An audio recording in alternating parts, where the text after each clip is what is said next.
Pretty Ugly Ariana, he's retiring from music, which is one of those things that you almost never see or almost never hear.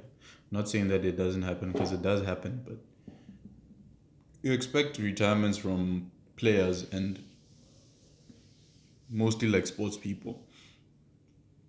So when I saw that letter that he penned, that was kind of cryptic. I actually waited for him to follow up on the statement that he made, and then that's where he mentioned that the next album is my last one, and it just doesn't feel the same anymore. And I have the utmost respect for him for saying that because, again, like a fighter, sometimes they never know when to stop. Like it just keeps going until like it diminishes your greatness. And sometimes it's for the best to say, yo, I'm done. I'm not enjoying this anymore.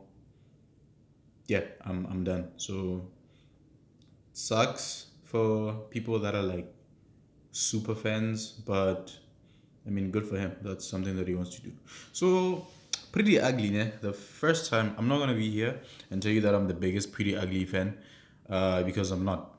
Well, initially, I wasn't. Yeah, I'm still not the biggest Pretty Ugly fan, but listen to his music, and quite frankly, I have a couple of favorites. And my best friend will tell you, Jorge, the first time I listened to Pretty Ugly was the track called Taylor.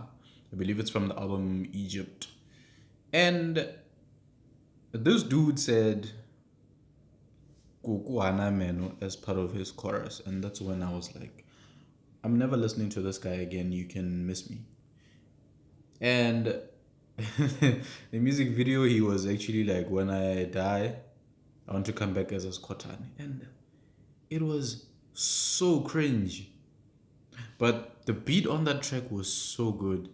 But I just couldn't listen to any more Pretty Ugly stuff until I'm in the Mood dropped. Initially, when it dropped, I didn't know it was Pretty Ugly song. But I was like, whoa, this is such a good song. I think it was featuring Saudi. And I listened to that and I was like, okay, maybe I judged harshly. And then he came back with another banger called Zero to Hero featuring none other, Shane Eagle. Also another banger. And then again, like I always tell my best friend Jorge, he should be the one doing these things and just talking about music because he's especially passionate about local artists more than I am. So yeah, he would probably be better at this conversation. But anyway, he played Rap Relay for me. That's where I was again introduced to Madlera Doughboy for the first time, and the pairing of those two was just goosebump inducing. Like that's the only way I can describe it. So you know how a relay, you have a baton, you run, you give it to someone else. So that's pretty much what the track is in terms of a word. So one word, you you take the baton, right, and pass it into the next sentence, next sentence, next sentence. And Pretty Ugly killed it. Like he killed it. I'm getting goosebumps just talking about it now because it's one of the tracks that I don't go a week without playing. So and then that's when he was like, "Oh yeah, remember that misstep that I started with? Yeah, this is actually who I am." And yeah, man.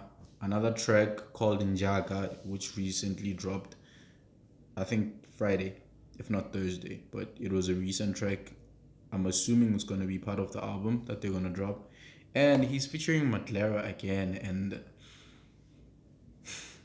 I don't know, man, but that pairing is lethal. Like that pairing is incredible.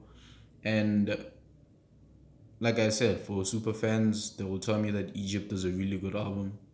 uh is it the soil or soil? It was also a really really solid album, and it's as if he's entering his second prime in a way. But he decides, what, you know what, I'm gonna hang up the gloves, or I'm gonna put away the pen and the notepad. I don't know what rappers say when they retire because it's something that just doesn't happen. But yeah, Pretty Ugly, it's kind of ironic in the name because I guess I had ugly inclinations towards him, and then now I have pretty inclinations towards him because he literally won me over, and it's kind of sad. Like, oh, it would have been nice to see what he was gonna do next. And usually, when a rapper says they retire, they'll still perform their old stuff.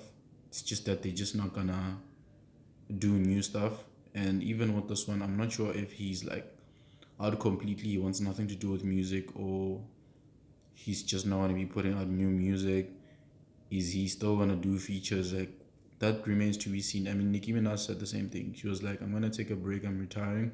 I'm gonna." And you can always come back from retirement. So retire, like when you say retire, it doesn't mean that yo deuces. I'm never doing this again in my entire life. I mean, there's writer's block. There's all those things where people just want to step away, reflect, and then come back in. So for the sake of the fans and for the sake of hip hop, I hope that's the case.